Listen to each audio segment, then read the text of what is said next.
جبت لك واحد من ألذ ومن أحسن لي كيش اللي عزاز عليا وعلى وليداتي كيحماق عليه الكبير والصغير. هاد لاكيش هادي مصوبة بلي زيبينار وبالثومون فيمي أولا بالسلمون المدخن. بلا ما نحتاج نهضر لك عليه بزاف، راه باين من الشكل ديالو خطير والمذاق رائع. ما نحتاجش نقول لكم كتجي عامرة وكتجي عالية بحال هكا واللوين ديالها كيهضر عليها. المهم غادي ندوز معكم مباشرة للطريقة والمقادير. وفي مقلة درت شوية ديال الزيت النباتية ودرت واحد الحبة ديال البصلة اللي هي مشلضة، خليتها تهبط مزيان حتى طاحت بحال هكا. من بعد ضفت ليها لي زيبينار. انا عندي هنايا كونجلي، الا كان عندكم يعني اللي طري من الاحسن. انا من بعد ما طاب ليا لي زيبينار ديالي مع ديك البصله ونشف مزيان من الماء ديالو، درتو في هذا البول وخليته حتى نشف مزيان. ضفت ليه فرomاج الفيتا كيف ما كتشوفوا انا درتو من قبل. تبلوكات ليا الكاميرا ما عرفتش علاش يسحبني راني كنصور، المهم ما علينا. عندي الجبن ديال الفيتا كيف ما كتشوفوا، ودرت بطاطا اللي سلقتها ويعني معزتها مزيان بواحد لا فورشيط. ومن بعد ضفت السومون فيمي كيف ما كتشوفوا هنا مقطع طريفات صغارين، وغادي نحرك مزيان هاد الحشوه هادي ولا هاد لافارس هادي مزيان. بالنسبه للبطاطا كتبقى اختياريه، اللي بغى يديرها اللي ما بغاش يقدر يستغنى عليها. هنا في واحد لو بول غادي ناخذ كاس ديال الحليب عادي من الثلاجه، يكون يعني عادي بارد.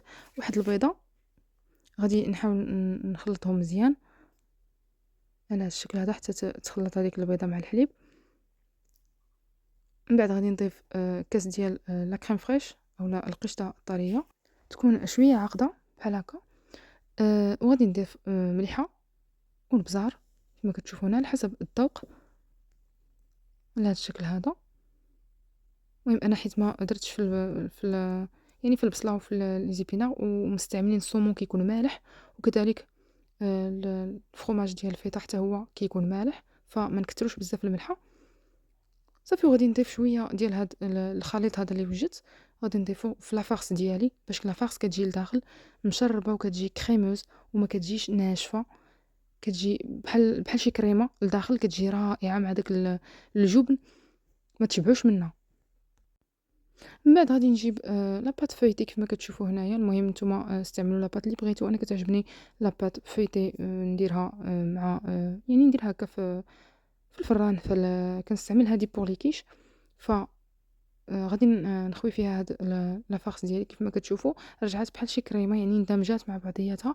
وحتى ديك الخليط ديال لا كريم فريش البيض والحليب راه عطاها يعني واحد لا تكستور زوينه بزاف. وغادي نخوي داك الخليط اللي بقى من الفوق على الطريقه هذه. ما تخافوش واخا يبان لكم بزاف، راه من بعد لا كيش كتجي غزاله بهذا الخليط هذا، كتجي رائعه. غير هو ما تفوتولهاش يعني لا كونتيتي اللي عطيتكم. وغادي نضيف كيف ما كتشوفوا هنا الجبن، من الاحسن يكون انا غنخلط ما بين الموتزاريلا ولا ليمونتال. ومن بعد غادي ندخلها الفران حتى تحمر وتوجد. ولاكيش ديالي ها هي موجوده كيف ما كتشوفوا هنا.